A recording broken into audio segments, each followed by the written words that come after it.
자, 우리 로마서 8장 37절 한번 외워보겠습니다. 시작. 벌써 다 잊어버리시면 어떡해. 자, 시작. 그러나 이 모든 일에 우리를 사랑하시는 이로 말미암아 우리가 넉넉히 이기느니라. 아멘. 따라해 주시 바랍니다. 내가 너희 길을 만들 것이라. 내가 너희 길을 만들 것이라. 옆에 분 보시고 인사하겠습니다. 하나님이 당신의 길을 만들고 계십니다. 아멘. 우리는 지금 내가 너희 길을 만들 것이라 라고 하는 이 주제를 가지고 시간 함께 나누고 있습니다. 길이 만들어지는 이유는 넘어지고 또 넘어지고 죄인이고 또 죄인이고, 이 자리에 있을 때는 의인인데 뒤돌아서면 죄인인 정말 구제불능의 우리를 끝까지 사랑으로 길을 만드시는 그 하나님이 계시기 때문에, 우리를 사랑하시는 그분 때문에 우리에게는 길이 만들어질 수밖에 없고, 하나님이 세상을 이처럼 사랑하사 독생자를 주셨으니 우리를 사랑하시는 그 하나님 때문에 하나님은 반드시 길을 내신다. 이 부분을 우리가 첫날 함께 나누었고요. 우리가 그 다음부터는 왜 우리에게 길이 필요한가? 우리 인생이 광야고 여차하면 잠깐만 한눈 팔면 우리가 광야에서 길을 헤매기 때문에, 길을 만나지 않으면, 주님이 길을 주시지 않으면 헤매는 시간만큼 인생에 어려움이 생깁니다. 그래서 우리는 길이 필요해요. 예수님께서도 내가 곧 길이다, 하나님께로 가는 길일 뿐만 아니라 삶의 모든 길, 주님 안에서 열린다는 뜻이죠. 우리는 길이 필요합니다. 따라하겠습니다. 나는 길이 필요합니다. 우리의 자녀들은 길이 필요합니다. 이렇게 우리가 왜 길이 필요한가를 함께 나눴습니다. 중요한 것은 우리가 광야에 있다 할지라도 하나님은 그 광야가 길이 되게 하셔요. 그래서 이 길은 내가 여는 것이 아니라 길의 주원은 하나님이시다. 하나님이 주인이시고 하나님이 길을 만드신다 하는 것을 함께 나눴고, 이 하나님은 우리의 기도를 들으시기 때문에 기도를 들으시고 길을 열어주신다. 그리고 오늘 새벽에는 순종이 길을 여는 열쇠다라는 것을 함께 나눴습니다. 자, 이쯤 진행하다 보면 반드시 찾아오는 질문이 있습니다. 목사님, 그렇다면 왜 아직도 아무 일도 안 일어납니까? 나는 하나님이 주인인 것도 고백하고, 나는 기도도 하고, 나는 그래도 순종하기 위해서 애쓰는데 왜 길이 열리지 않습니까? 왜 기도했는데 그대로입니까? 나름대로 순종했고 나름대로 열심히 했는데 왜 길이 열리지 않습니까? 이렇게 우리가 질문할 수 있습니다. 사실 이 자리에 계신 우리 모든 성도님들의 다 공통적인 고백이에요. 왜 길이 열리지 않는가? 믿음의 길에서 가장 어려운 순간은 문제가 있는 게 아니에요. 문제는 늘 있어 왔어요. 아무 변화가 없는 시간인 거예요. 은혜 받고 약속까지 받았는데 변화가 안 일어나요. 하나님이 분명히 우리 집 살려주신다고 했어요. 그런데 변화가 안 일어나요. 하나님이 분명히 약속해 주셨어요. 내가 너희 자녀들을 책임질 것이다. 그런데 우리 자녀들이 여전히 변화가 일어나지 않고 주께로 돌아오지 않고 있어요. 모든 길이 막혀 있는데 변화가 일어나지 않습니다. 오늘 저녁에 우리가 함께 나눌 주제가 바로 이거예요. 우리 인생은 길이 반드시 막혀요. 이 자리에는 이미 막힌 분이 있고요. 이 길이라고 하는 것은 우리의 인생길뿐만이 아니라 영적인 길도 다 포함됩니다. 분명히 신앙생활을 하고 있는데 이상하게 영적으로 막혔어요. 뭔가 막혔어요. 근데 이 길을 뚫을 수가 없어요. 길이 막혀 있어요.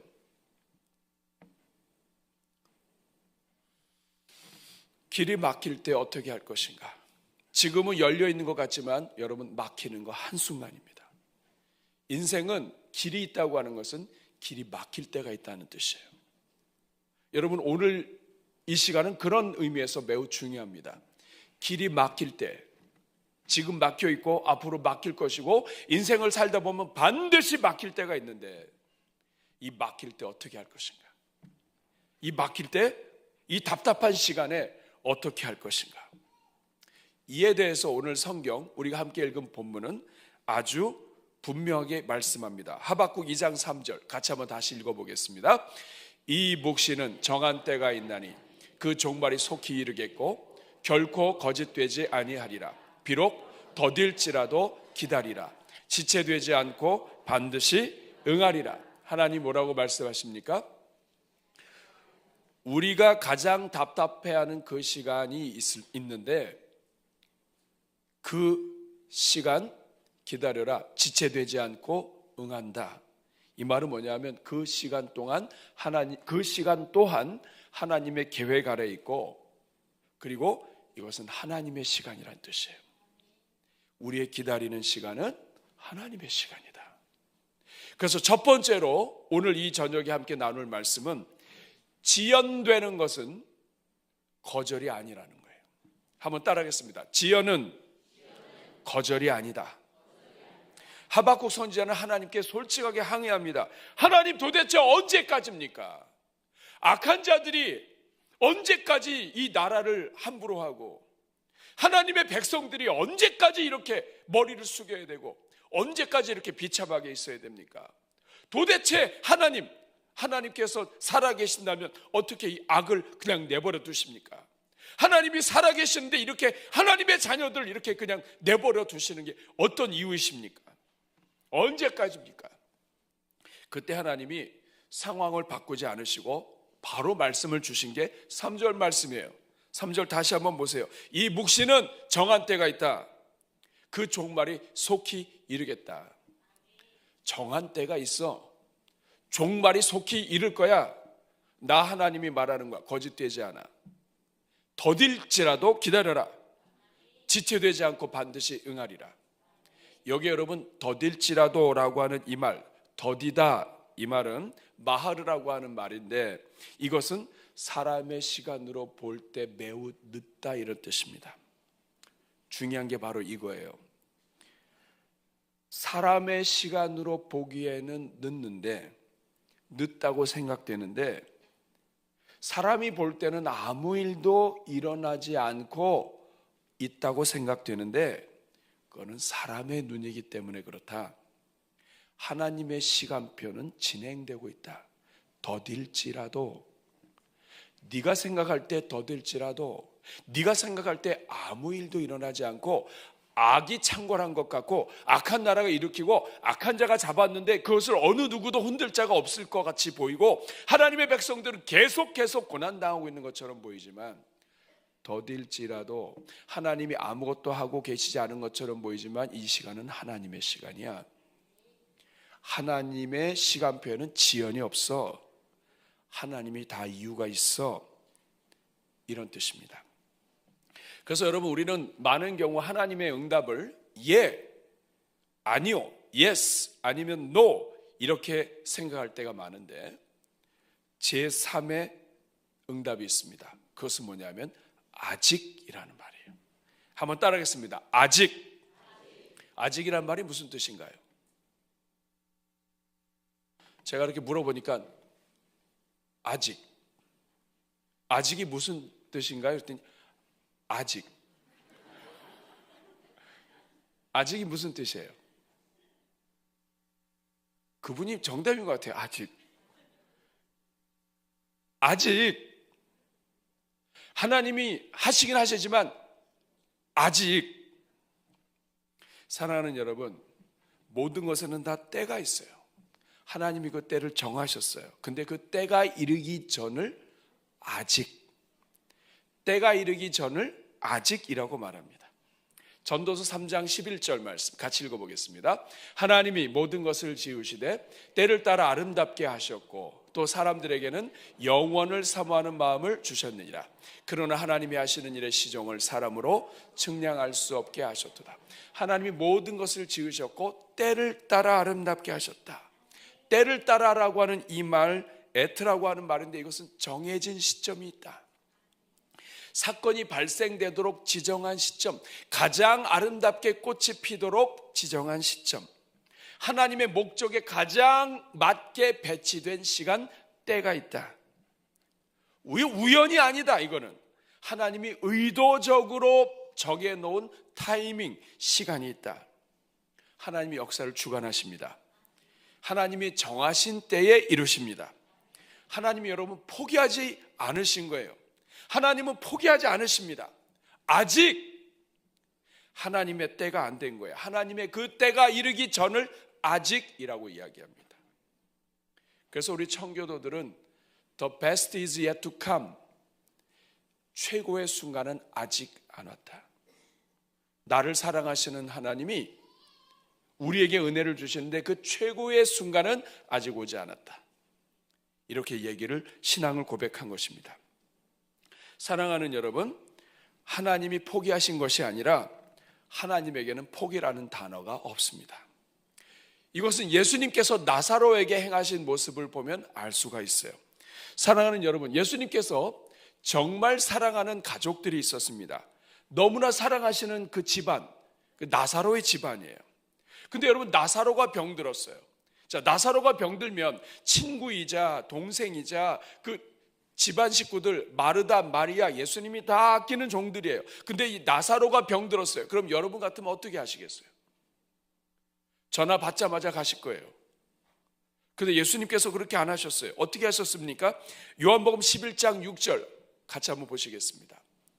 나사로가 병들었다함을 들으시고 어떻게 하셨어요? 계시던 곳에 이틀을 더해 계셨어요. 우리 같으면 당장 뛰어갔을 텐데 예수님께서 이틀을 더 유하셨어요. 여러분, 마리아와 마르다는 아마 여기서 상처받았을 거예요. 예수님께 말씀드리면 예수님이 바로 오셔가지고 죽기 전에 고치셔야 돼요. 죽기 전에 오셔가지고 예수님께서 손을 얹으셔서, 아니면 내가 내게 명하노니 일어나라. 그러면 나사로가 거의 죽을 지경에 있다가 벌떡 일어나가지고 할렐루야!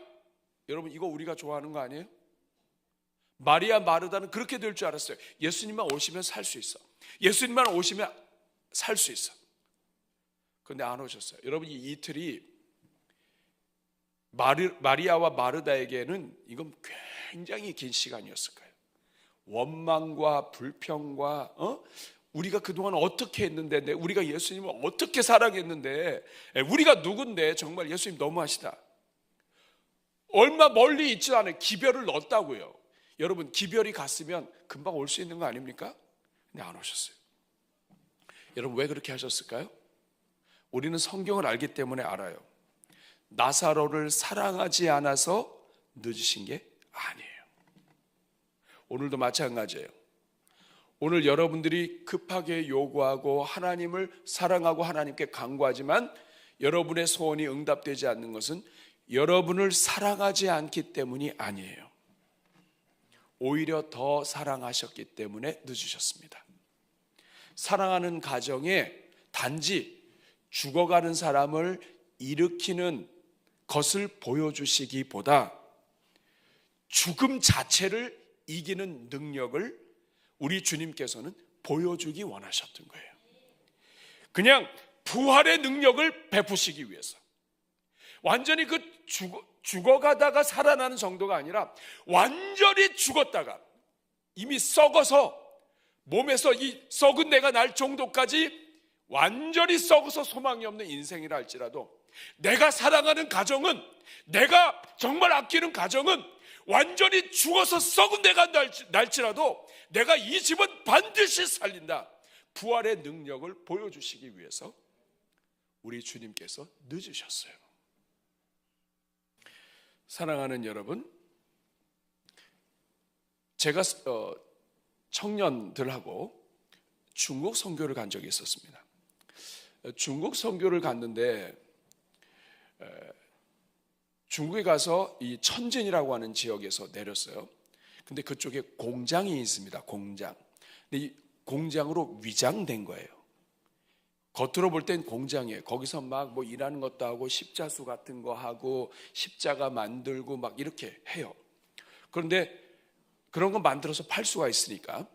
그런데 사실은 거기가 어떤 자리였냐면 중국 전역에 주일학교 교사로 헌신된 사역자들을, 주일학교를 위한 사역자들을, 헌신된 사역자들을 훈련하는 훈련 장소였습니다.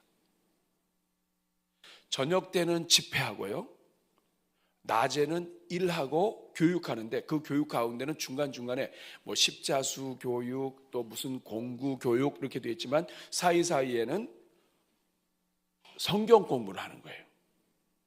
그러니까 사람들이 볼 때는 공장인데 여기는 신학교인 거예요. 자, 거기에 우리가 선교훈련을 들어갔어요. 그래서 우리 같이 가서 선교팀이 가가지고 같이 활동도 보고 그들 격리하고 같이 하는데, 그 복도에다가 뭘 잔뜩 이렇게 세워놨어요. 진열을 해놨어요. 보니까 무슨 십자수 같아요. 근데 너무 형편없는 거예요. 여러분, 그 십자수가 뭔지는 아시나요? 하여간 그래서 아는 거죠? 십자수인데 그거를 이제 이렇게 액자도 해서 걸어놓은 거예요. 여러분, 그 판매용이래요. 그래가지고 이렇게 해놓고 했는데 그 완성품이 아니니까 그거를 해놓고서 이제 이렇게 놨는데 내가 볼 때 아니야. 여러분 오시다가 지나오시다 보셨지만은 거기 지금 아이들이 그 작업하던 거라는 거예요. 그래서 저걸 누가 사나? 그렇게 하겠는데 나중에 보니까 그게 뒷면이더라고요. 뒷면. 청소를 하는데 먼지가 많으니까 그거 갖다가 작업하던 것 같아 이렇게 뒤로 돌아놓은 거예요. 사랑하는 여러분, 이 이야기를 누가 얘기했냐면 코리 텐 붐이라고 하는 여사가 이야기를 했어요. 사진 한번 보여주실래요? 주는 나의 피난처라고 하는 책을 쓰신 분이에요. 저 뒤에 있는 그 여자분 있죠? 저분이 코리 텐 분이에요. 저하고 같은 고씨입니다. 코리 텐 분. 코리 텐 붐. 이분은 네덜란드 사람인데 네덜란드에서 나름대로 괜찮은 집안이었는데 유대인들을 숨겨줬다가 2차 세계대전 당시에 유대인들을 숨겨줬다가 독일 군들에 의해서 유대인들을 숨겨줬다는 이유로 온 집안이 다 포로 수용소로 끌려갑니다. 포로 수용소로 끌려가서 온갖 고문 속에 부모님 돌아가시고 언니 돌아가시고 그리고 혼자 구사일생으로 살았어요. 그때 그 감옥에 포로 수용소에서 자기를 괴롭히고 자기 사촌 죽이고 했던 막 그 성적으로 막 그 폭력을 해가지고 죽이고 했던 그 모든 사람들을 다 가슴에 두고 있었는데 이 사람이 나왔어요. 살았어요. 이분이 나와가지고 복음을 증거하던 사람인데 이분이 복음은 증거했지만 이 속에서 그 과거에 대한 용서가 안 되는 거예요. 용서가 안 돼. 그러다가 그 어느 날 자기가 인도하는 집회에 한 남자가 외투를 입은 남자가 왔는데 그 남자가 누구냐면 그 포로 수용소의 전체를 주관했던 감독이에요. 자기 사촌 언니를 성적으로 폭력을 하고 그리고 죽게 만든 장본인, 자기 집안 식구들이 다 죽게 만든 장본인이 와서 그 집회에 참여한 거예요. 용서를 해야 되는데 용서가 안 돼요. 그런데 예수 그리스도의 십자가의 은혜 속에 주님이 말씀을 하십니다. 주님께서 음성을 들려주시고 주님께서 은혜를 주셨어요. 예수 그리스도의 십자가의 은혜로 내가 너를 구원했는데 너 또한 그 십자가의 사랑으로 용서할 수 없겠니? 그 마음 때문에 결국에는 하나님 앞에 그 마음도 드리고 그 사람에게 손을 내밀었어요. 그리고 나서 그 안에 쌓였던 모든 상처와 이런 것들이 한순간에 다 없어지게 됩니다. 이 코리 텐 붐이라고 하는 여사가 강연할 때 늘 들고 다니면서 가장 먼저 강의하면서 보여준 게 뭐냐면 바로 자수사진이에요. 그 다음 사진 보여줘 보세요. 이걸 항상 먼저 보여줘요. 꼭 이 사진이라는 얘기는 아닙니다.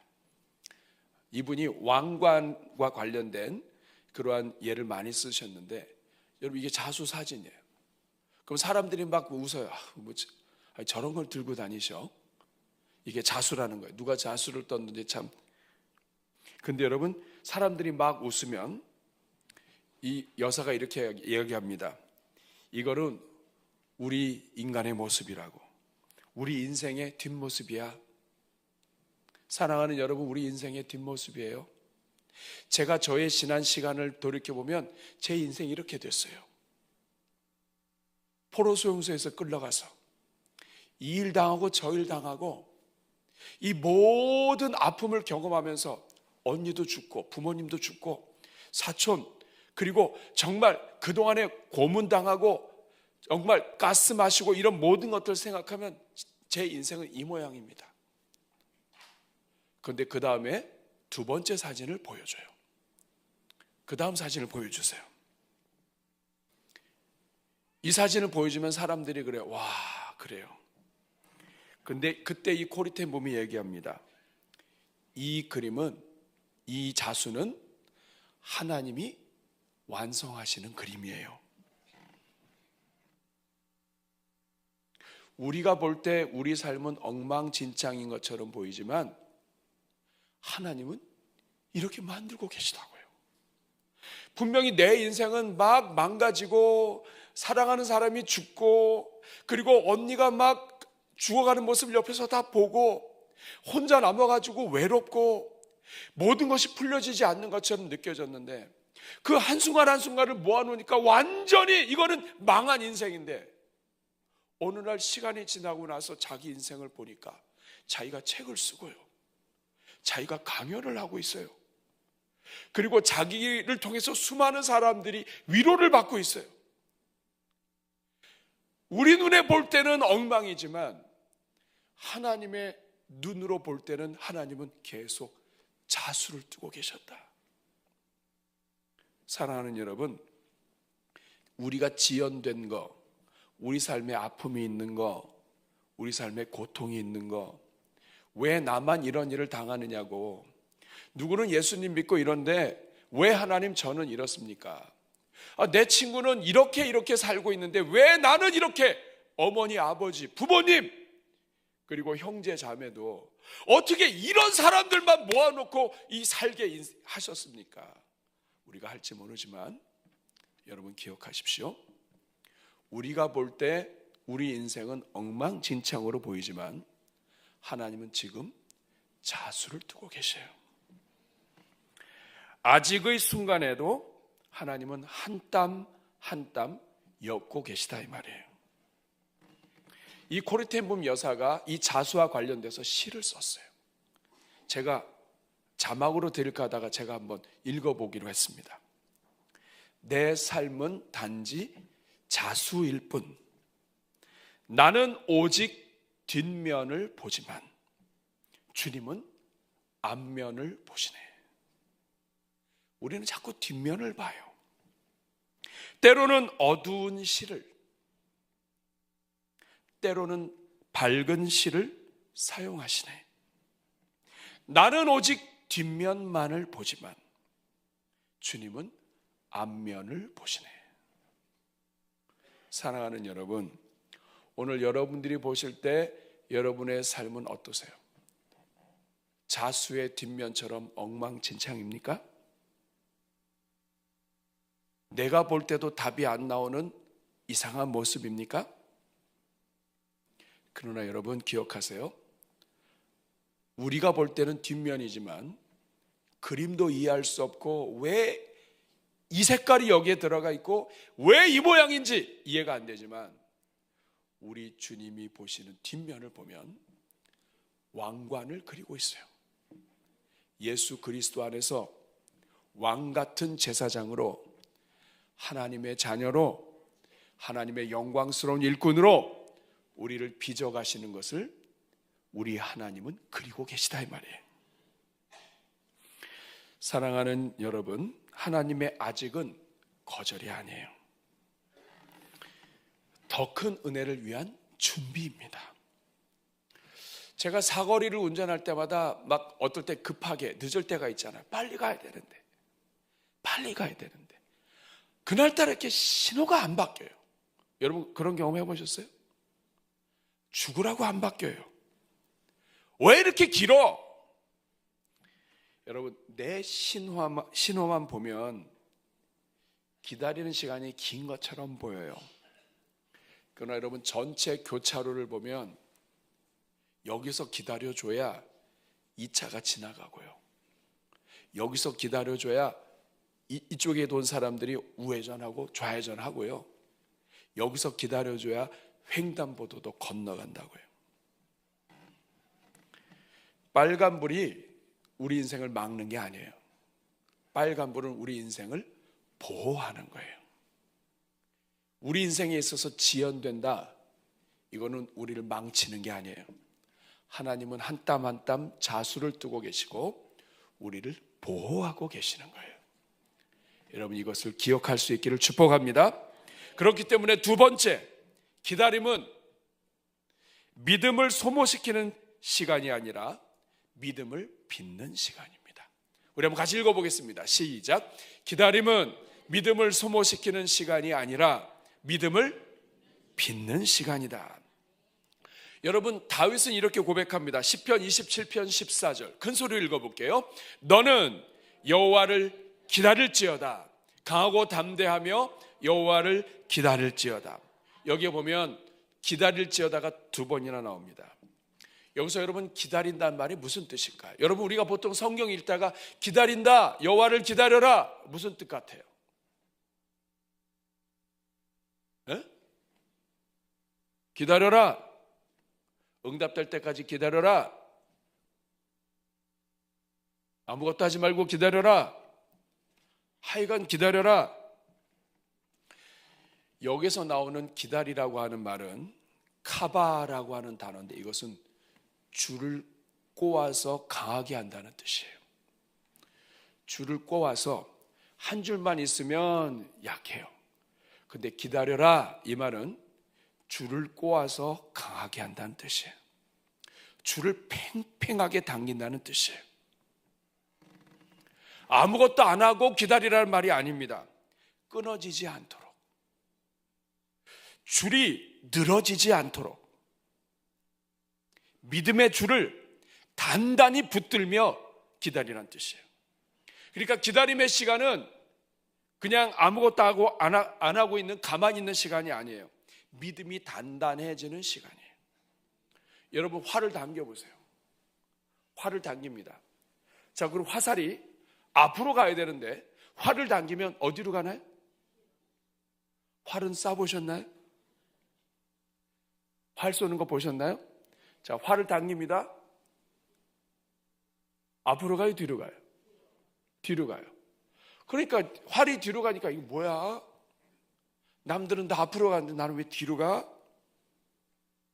활만 뒤로 가는 게 아니에요. 후퇴해요. 막힌 것 같아요. 여러분 당기는데 계속 뒤로 가요. 너무 뒤로 가. 남들은 다 앞서가는데 나는 계속 뒤로 가. 남들은 대학 졸업하고 취업하고 막 앞으로 가는데 나는 계속 뒤로 가. 근데 뭐 적당히 뒤로 가야죠. 이만큼만 적당히 가면 되는데 자꾸 뒤로 가. 1년 지났는데도 뒤로 가. 2년 지났는데도 뒤로 가. 후퇴하는 것 같죠? 근데 여러분 1년 지났는데도 뒤로 가고 2년 지났는데도 뒤로 간다면 이거 엄청난 대박입니다. 여러분 활이 엄청 큰 거예요. 활이 작은 거는 뒤로 가봐요. 끝났어요. 활이 큰 거는 뒤로 가면, 어떤 영화를 보니까 이 활이 아니라 완전히 사람들이 달라붙어 가지고 움직이는 활이 있더라고요. 뒤로 가는 게 후퇴하는 것처럼 보이지만 줄을 보세요. 줄은 점점 긴장이 되고 팽팽해지고 단단해집니다. 그리고 뒤로 가면 갈수록 그 다음에 어떤 일이 일어날까요? 시위에 당겨지는 에너지가 점점 세져요. 그리고 탄성이 점점 커져요. 그리고 나중에 하나님께서 손을 놓으실 때는 멀리 날아가는 거예요. 하나님께서는요, 하나님의 백성을 그냥 키우지 않으십니다. 기다림은 가만히 있는 시간이 아니라 단단하게 만드는 시간이에요. 하나님을 기다리는 동안에 하나님은 하나님의 사람들을 강하게 만드세요. 가장 좋은 예가 다윗입니다. 여러분, 다윗은 왕이 될 때까지 수없이 많은 시간을 도망쳐야 됐어요. 사울 왕, 그 이상한 왕 때문에, 미친 사람이잖아요. 신하에게 막 창을 던지고, 그리고 막 자기 아들 왕 삼기 위해서 다윗을 그냥 어디든지 가서, 오죽 이 다윗이 이 속이 상하면 블레셋에까지 갔어요. 블레셋 아비멜렉에 가가지고 거기 있었어요. 여러분, 가고 싶었나요? 이 할례 받지 못한 자들에게 이렇게 외쳤던 다윗이 블레셋 사람들한테 갔다고요. 왜냐? 있을 수가 없으니까. 근데 거기 갔는데 사람들이 수근수근대요. 여러분, 왕이요, 다윗이 누굽니까? 다윗이 누굽니까? 다윗이 장수인데 이 사람이 여기 온 거, 이거 우습게 보시면 안 됩니다. 이거 다윗이 이 나라 와가지고 지금은 우리 편 밑에 있지만 다윗이 한번 확 바뀌면 나라 망합니다. 이거 이렇게 막 수근수근 되니까 다윗이 큰일 났어요. 이제는 이스라엘에도 있을 수가 없고 블레셋에서도 있을 수가 없어요. 그러니까 이 블레셋에서 어떻게 할 수 없으니까 다윗이 어떻게 해서 살아나게 됩니다. 어떻게 했을까요? 목사님, 동강교회는 성경을 너무 잘하십니다. 미친 채로 했어요. 막 침을 흘리면서 자, 여러분 질문해 볼까요? 다윗이 왜 이렇게 미친 척 연기를 잘했을까요? 예? 원래 다윗이 배우 출신인가요? 아역 배우. 어렸을 때부터 골리앗도 싸움하면서 아역 배우예요? 그래서 막 미친 척도 막 너무 잘한 거예요? 다윗이 왜 이렇게 미친 척 잘했을까요?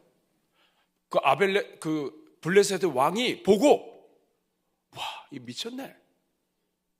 사람들이 다 보고 미친 줄 알았어요. 여러분, 다윗이 왜 이렇게 미친 척 연기를 잘했을까요?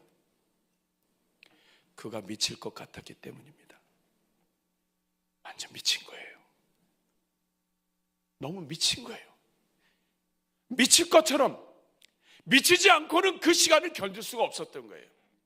왕 때문에, 환경 때문에 정말 하나님이 나에게 기름 부으신 죄밖에 없는데 하나님은 계속 활시를 당기셔가지고 뒤로 가요. 미칠 것 같았어요. 그러니까 그 연기를 하는데 너무나 자연스럽게 미친 척하는 연기를 많이 해요. 여러분, 이 자리에도 지금 미친 척 연기를 하려면 진짜 잘하실 분들 많을 거예요. 머리 봐. 여러분, 연기를 잘하는 것은 진짜 미칠 것 같으니까. 하나님의 은혜 아니면 살 수 없으니까.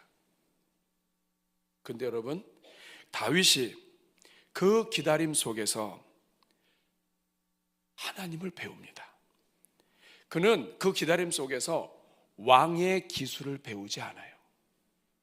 다윗은 그 기다림 속에서 하나님의 마음을 배워요.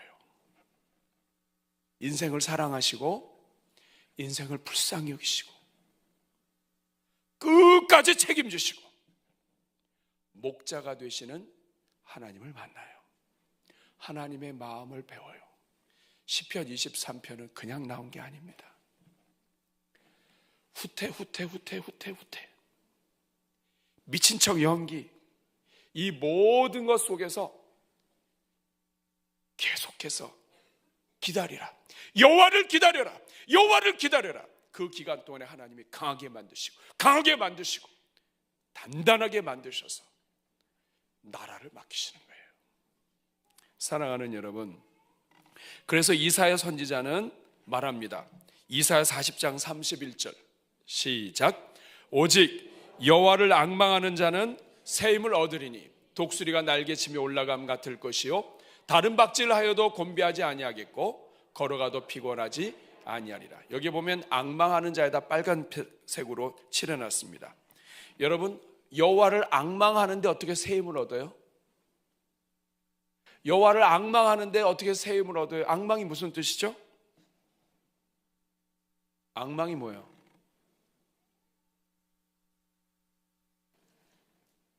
제가 질문하면 웃으세요. 앙망이 뭐예요? 앙망이 뭐예요? 안 망하는 건가요? 여호와를 앙망해라. 가만히 바라보면서 기다리는 게 앙망인가요? 우리는 여호와를 앙망하라, 이것을 그렇게 생각해요. 여호와를 바라봐라, 앙망해라. 체념에 가까운 인내, 아무것도 안 하고 시간 보내는 거, 그게 앙망 아닌가요? 막 열심히 바라긴 하지만 그냥 바라기만 하는 거. 여러분, 여호와를 앙망한다고 하는 이 말은 그 시편 말씀과 똑같은 말씀이에요. 카바라고 하는 말에 줄을 꽈라.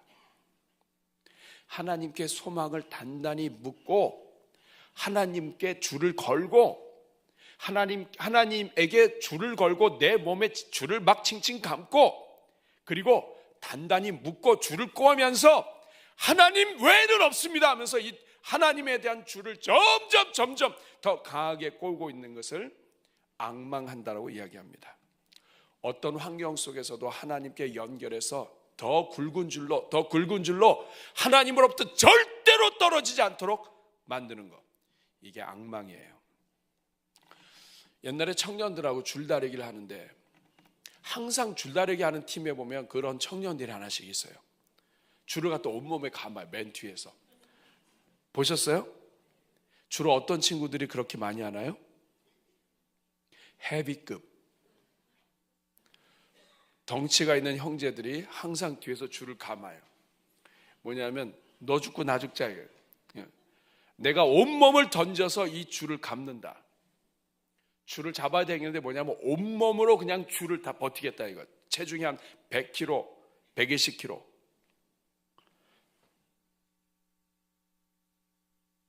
저희 교회는 100kg 넘는 부교육자들이 몇 명 있습니다. 여호와를 앙망해라. 줄을 묶고 버텨라.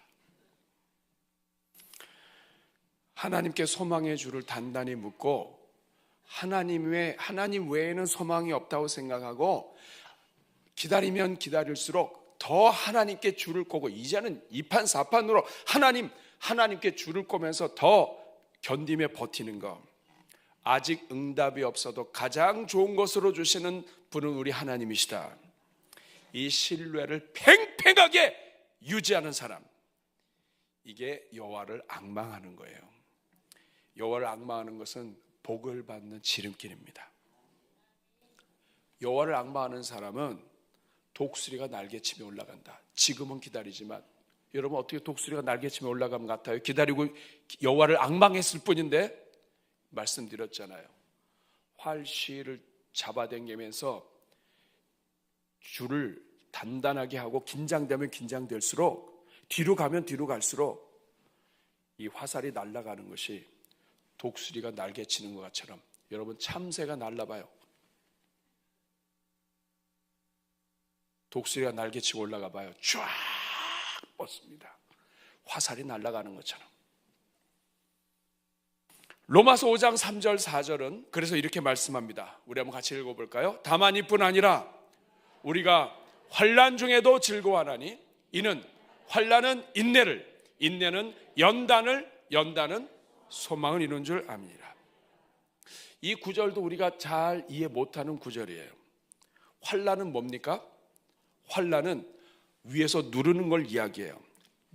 누르고 압박을 해서 막 완전히 이렇게 얼굴도 눌리고 사람들한테 깔려보세요. 그러면 얼굴 눌리고 다 깔리고 하면서 이렇게 압박이 돼서 환경이 막 눌러가지고 찌부러지는 상태, 정말 살기 어려운 상태, 물질 때문에, 빚 때문에, 이것저것 때문에, 자식 문제 때문에 환경이 눌러가지고 완전히 납작해지는 거, 이게 환난이에요. 근데 성도는 누구냐? 환난 중에도 즐거워한다는 거예요. 왜냐? 환난은 무엇을 만든다? 3절 말씀을 보니까 우리가 환난 중에도 즐거워하나니 이는 환난은 인내가 뭘까요? 참는 거? 인내는 도망치지 않고 그 자리에 머무를 수 있는 힘을 말합니다.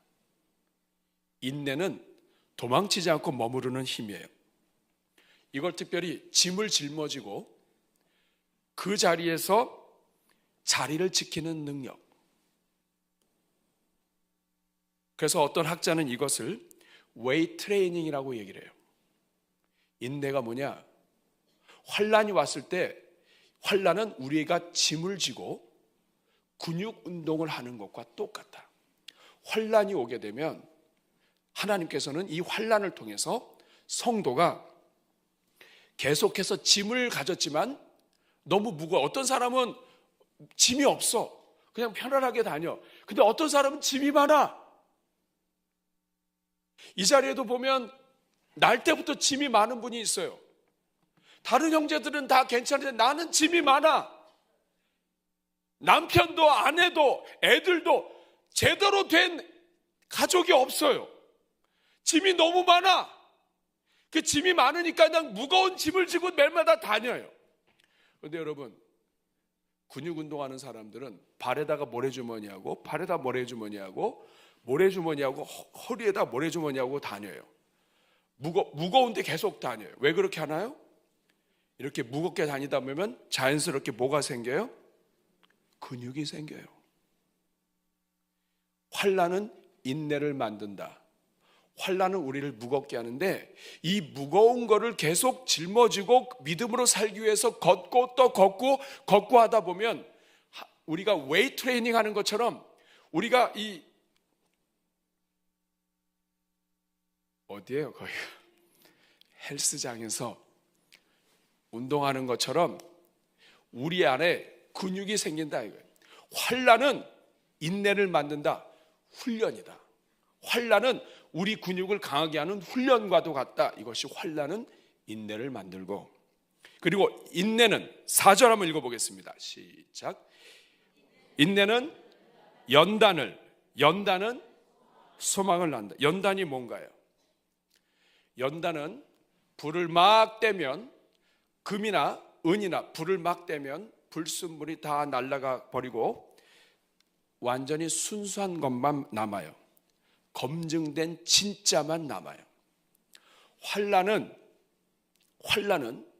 무거운 것을 짊어지고 가게 만들어서 우리로 하여금 버틸 수 있는, 그 자리에서 버틸 수 있는 힘, 근육을 만들고, 그리고 이 인내는 연단을 만든다. 우리 몸에 군살이 많잖아요. 지방, 없어도 될 살, 이런 것들이 막 많은데 이런 것들을 다 태워서 완전 진짜만 남는 거. 그러니까 여러분이 다이어트하고 아름다워지길 원한다면 환난을 지나셔야 돼요. 여러분이 환난을 오면 미워하거나 싫어하면 안 되고, 오! 하나님이 나를 근육질로 만드시는구나. 영적인 근육질. 환난은 인내는 연단을, 아주 순수한 근육만 남아요. 더러운 거 다 빠져. 여러분, 환난이 없고 그냥 편하라고 하면 재벌 2세 3세 엉뚱으로 엉망으로 된 사람들 많죠. 왜냐하면 너무 할 게 많아. 너무 많아. 돈이 있으니까 엉뚱한 짓들을 해요. 근데 여러분, 환난이 오고 인내하고 하다 보면 나 자신도 모르게 이 근육이 내 몸에 자꾸 배요. 그러다 보면은 계속해서 이것을 가지고 있다 보면 더러운 것들이 다 빠져나가요. 할 수가 없어요. 어려우니까, 힘드니까. 그렇게 하면서 우리 몸이 아주 진짜만 남는다 이 말이에요. 그러다 보면 소망이 온다. 어느새 변한 나 자신으로 인해서 이제는 건강한 소망의 삶이 된다. 영적으로 건강해지고 하나님께서 미래를 열어주시고, 나 자신도 몰랐어요. 코르텐붐 여사도 마찬가지입니다. 자기도 모르는 사이에 계속 환난을 경험했는데 자기 자신도 모르게 영적인 근육이 생겼어요. 그리고 다 지나서 보니까 이 모든 것을 그린 하나님의 그림이 보여요. 환난은 인내를, 인내는 연단을, 연단은 소망을 낳느니라. 여러분, 사도 바울은 고난이 있을 때 해결되면 기쁩니다 이렇게 얘기 안 해요. 고난이 오기 전에, 고난이 사라지기 전에 하나님은 사람을 바꿔놓으세요.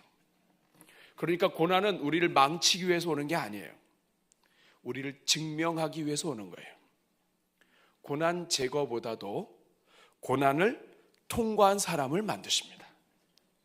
그저 고난이 없어진 사람이 아니라 고난을 통과해서 그 자리에서 머물 수 있는 사람.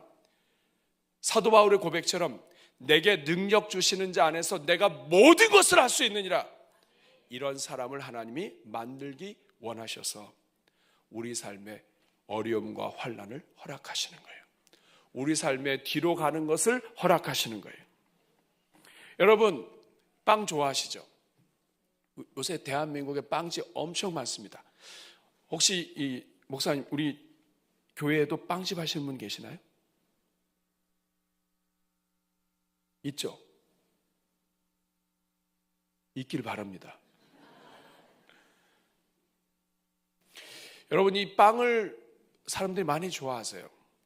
근데 이 빵을 만드는 데 있어서 가장 중요한 과정 중에 하나는 빵을 발효시키는 거예요. 좋은 효모를 써서 발효를 잘 시킨 빵은 소화도 잘 돼요. 값도 비싸요. 그리고 몸의 활동을 돕습니다. 그래서 빵을 굽는 시간보다도 발효 시간이 더 중요해요. 하나님은 우리를 구원하시고 예수 그리스도의 십자가의 보혈과 은혜로 성령의 함께 하심으로 우리를 숙성시키세요. 이 과정은 우리를 고급으로 만드는 시간이에요. 남에게 유익한 유산균처럼 다른 영혼들을 살리고 다른 사람들에게 복이 되는 사람으로 바꾸는 거예요. 포도주는 숙성될수록 오래될수록 비쌉니다. 사랑하는 여러분, 하나님은 우리를 인스턴트 제자로 만들지 않으시고 아주 숙성된 그리스도의 제자로 우리를 만들어 가시는 거예요. 그러므로 여러분, 기다림이 없다면, 하나님 안에서 기다림이 없다면 겉은 그럴듯해 보일지 모르지만 속이 익지를 않아요. 좋지 않은 효모로 발효가 잘 되지 않은 빵은 겉으로 볼 때는 좋아 보이지만 다른 사람들의 건강을 해치고 체하게 만듭니다. 하나님은 서두르는 사람보다 준비된 사람을 사용하세요. 자기 혼자 잘난 사람 도움이 안 돼요. 남을 이해하지 못해요. 고통하는 사람, 아파본 사람, 눈물을 경험한 사람, 인생이 얼마나 괴로운지를, 인생이 얼마나 불쌍한지를 아는 사람, 하나님은 그런 사람 만들기 원하세요. 그래야 하나님이 우리를 불쌍히 여기듯이 하나님의 마음으로 다른 영혼을 불쌍히 여길 수 있잖아요.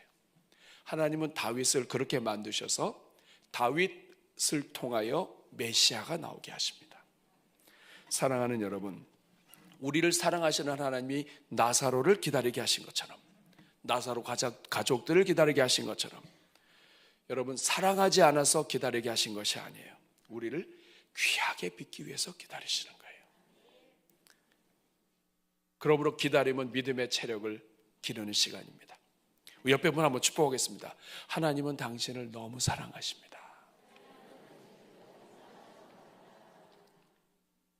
한 번 더 축복하겠습니다. 하나님은 당신이 놀라운 일을 하도록 키워내고 계십니다. 아멘. 아멘. 세 번째입니다. 하나님의 시간은 언제나 정확하다는 거예요. 한번 따라하겠습니다. 하나님의 시간은 언제나 정확하다. 우리 이렇게 말합니다. 하나님 조금만 더 빨리 응답해 주시면 얼마나 좋아요. 그러나 여러분, 하나님은 거짓되지 않으세요. 언제나 정확하세요. 그 정확한 때는 가장 좋은 때입니다. 하나님은 가장 좋은 때 가장 정확하게 하나님은 주십니다. 하박국 2장 3절 오늘 주제 말씀인데 같이 읽겠습니다. 시작. 이 묵시는 정한 때가 있나니 그 종말이 속히 이르겠고 결코 거짓되지 아니하리라. 비록 더딜지라도 기다리라. 지체되지 않고 반드시 응하리라. 성경을 보면 하나님은 가장 좋은 때 주십니다. 아브라함 진짜 막 목이 빠지게 아들을 기다렸지만 하나님은 가장 좋은 때, 오히려 이 시간 동안에 인간이 못 기다려가지고 이스라엘 만들고 지금까지 싸우고 난리잖아요. 기다리지 못하면 분쟁거리를 만들어요. 요셉도 마찬가지입니다. 감옥에서 기다리고 얼마나 많이 기다렸어요. 그런데 그 기다리는 시간, 감옥 들어가는 시간이 총리가 되는 지름길입니다. 예수님 십자가 이후에 부활하셨어요. 예수님의 고난은 너무나 고통스러운 십자가의 길이었어요. 그런데 여러분, 가장 영광스럽고 수많은 사람들을 살리는 부활의 전주곡이었다는 걸 기억하셔야 합니다. 하나님의 시간은 늦지도 빠르지도 않아요. 정확해요. 시편 31편 15절 말씀에 그래서 이렇게 이야기합니다. 나의 앞날이 주의 손에 있사오니 내 원수들과 나를 핍박하는 자들의 손에서 나를 건져 주옵소서. 여기서 내 앞날, 이 앞날이라고 하는 말은 나의 모든 때를 말합니다. 나의 모든 때, 나의 단순한 미래가 아니라 나의 모든 때가 주님 손에 있습니다. 내 인생을 이루는 모든 국면, 순간순간 2026년, 2027년, 2025년까지, 지난해까지 모든 순간순간마다 다 주님 손에 있습니다. 주의 손이라고 하는 것은 주님의 통제, 능력, 권세 아래 있습니다. 하나님이 다 책임지십니다. 그래서 갈라디아서 4장 4절에서 이렇게 고백합니다. 같이 읽습니다. 때가 차매 하나님이 그 아들을 보내사 여자에게 나게 하시고 율법 아래 나게 하신 것은, 하나님은 예수님을 보낼 때 아무 때나 안 보내시고 어떻게 보내셨다고요? 때가 차매. 때가 찼다 이 말은 카이로스, 하나님의 때예요. 여기서 이때는 하나님의 때입니다. 로마 제국이 안정되고 팍스 로마나, 로마의 평화가 선포될 때 진정한 평화가 누구에게 오느냐, 진정한 평화의 왕이 누구시냐 하는 것을 비교하시면서 예수님이 오세요. 로마의 도로가 잘 펴졌을 때, 복음이 전파되면 이 도로망을 타고 전 세계로 다 복음이 나가게 될 때, 그때 예수님이 오세요. 로마 지배에 있으면서 이스라엘 백성들이 메시아에 대해서 아주 갈망하며 이제는 제발 메시아 좀 보내주십시오 소원할 때에 하나님께서 때가 참에 예수님을 보내십니다. 하나님은 가장 정확한 때 보내세요. 하나님은 늦지 않으세요. 하나님이 여러분을 가장 성공하게 할 수 있을 그때가 정확한 때고, 그때 하나님이 다 이루십니다. 하나님이 여러분이 실패하는 걸 원하지 않으세요. 그러면 여러분, 오늘 우리가 버려야 될 조급함이 뭡니까? 왜 우리는 이렇게 빨리 결론을 내려고 하나요? 왜 이 순간에도 지금 자수를 하고 계시고 지금 그림을 만들어가고 계시는 하나님께 묻지 않고 내 판단으로 함부로 말하고 하나님 없다고 하고 왜 함부로 바꾸고 이렇게 합니까? 왜 하나님의 시간을 내 시계로 재단을 합니까? 응답이 없는 시간, 길이 보이지 않는 시간, 응답이 막혀있는 시간, 이 시간은 하나님이 없는 시간이 아니에요. 하나님이 일하고 계신 시간이에요. 하나님은 지금도 여러분을 위해서 무엇인가를 하고 계세요.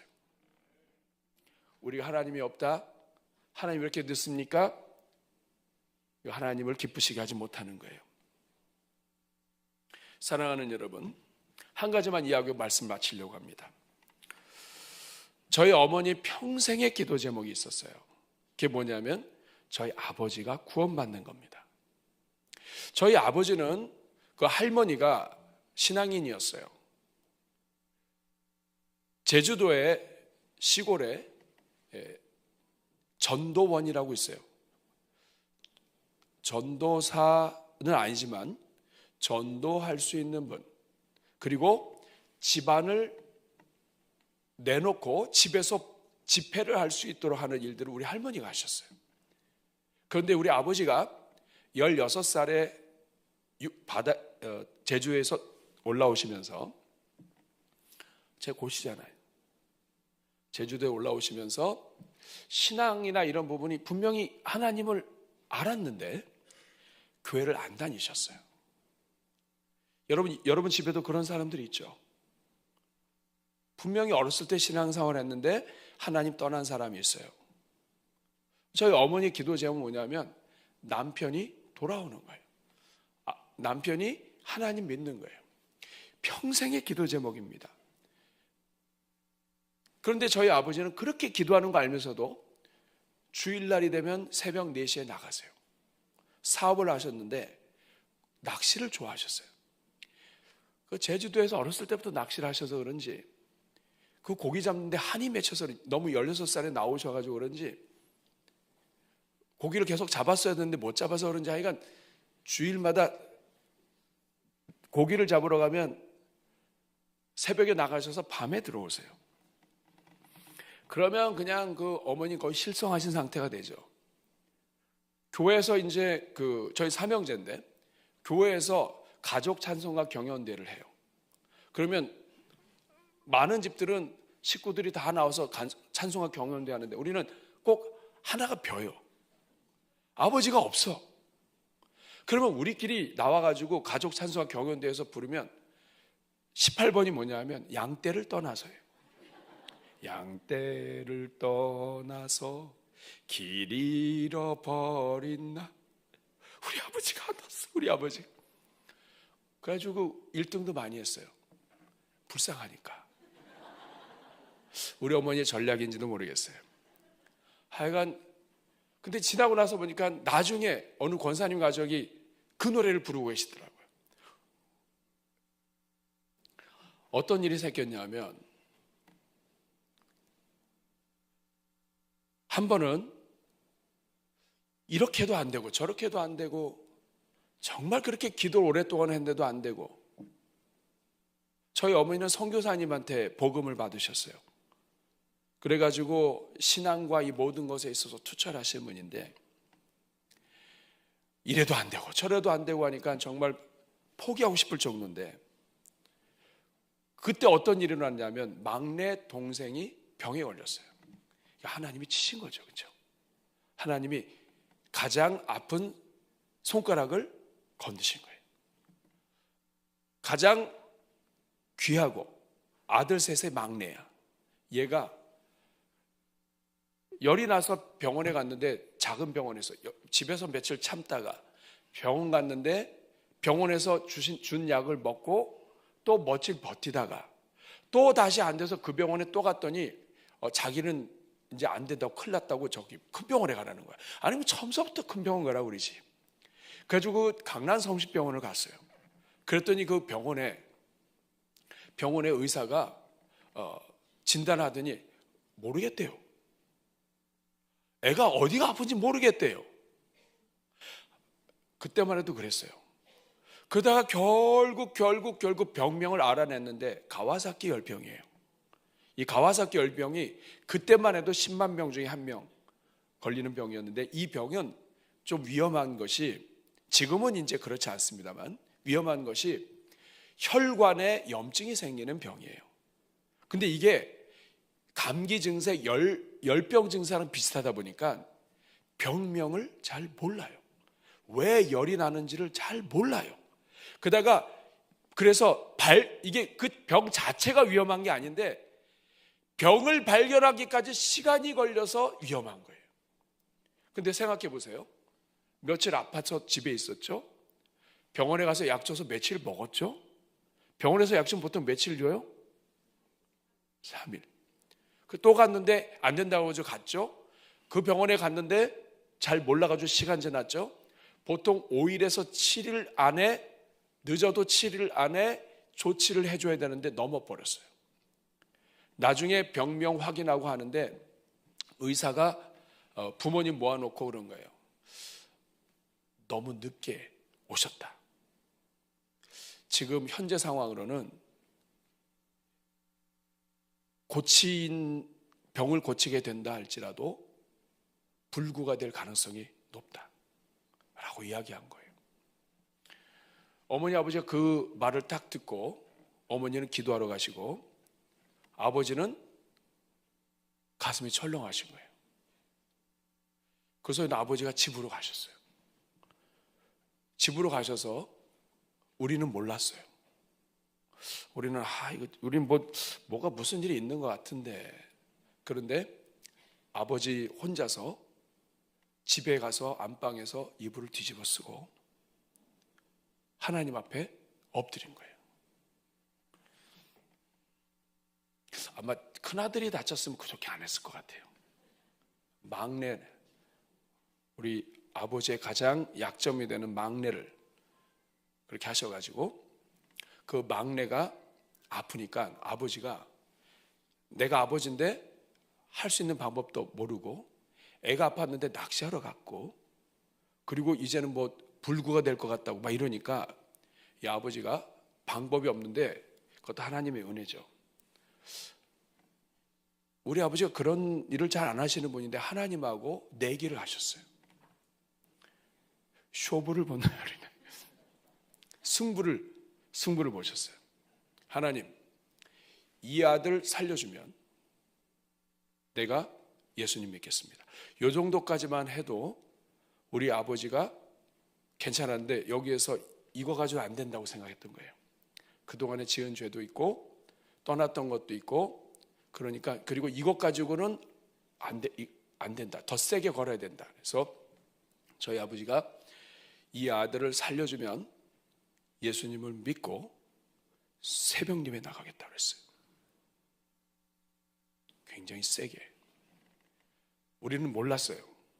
그날 밤에 아버지가 이불을 뒤집어 쓰고 아들들한테 걸릴까 봐 뒤집어 쓰고 속으로 통곡하면서 흐느끼면서 기도한 거예요. 근데 여러분, 하나님은 진실한 기도를 들으십니다. 제가 말씀드렸죠.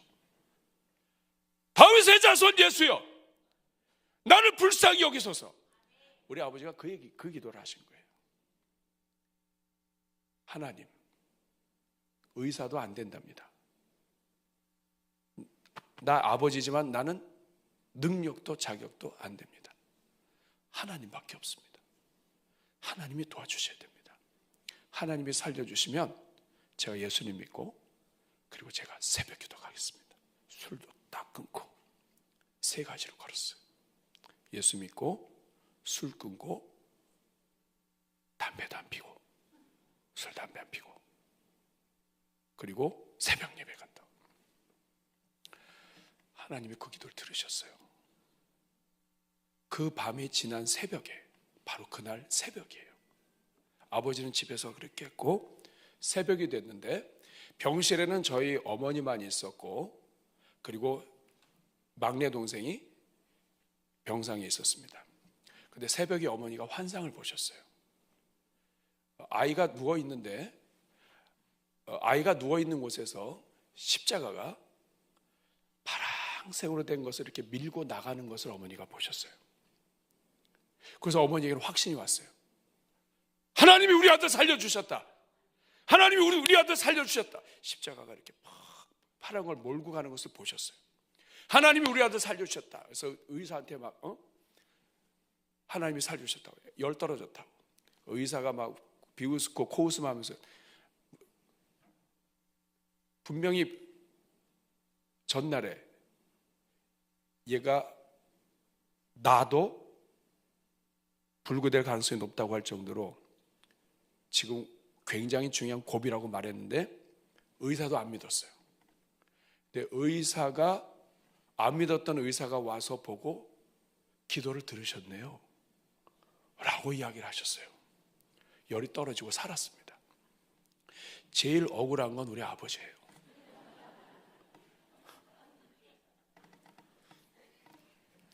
하나님 앞에 기도하고 한 이틀, 3일 이렇게 했으면 그래도 뭐 이렇게 좀 그런 거 아니에요? 근데 하나님이 직효로 냉장고에는 그대로 술 다 있고 하루에 한 갑을 담배 피셨던 분인데 사업하시다가 뭐 그렇겠죠. 근데 바로 그 순간에 그저 기도 밤에 했는데 아침에 떨어졌어요. 하루만 늦게 기도했으면 애가 낳았을 텐데 그 하루를 못 견디고, 그것도 그 하나님이 주신 것이죠. 결단을 하고 했는데 그 하나님이 그날 살려주셨어요. 우리 아버지 제일 억울하죠. 술 끊으셨습니다. 담배 끊으셨습니다. 그리고 새벽 예배 나가셨어요. 그리고 나서 교회가 건축할 때 건축위원장을 하셨어요. 그리고 어린이들을 굉장히 좋아하셨는데 어린이 이사장을 하셨어요. 근데 그 시점이 중요해요. 하나님은 다 때가 있다.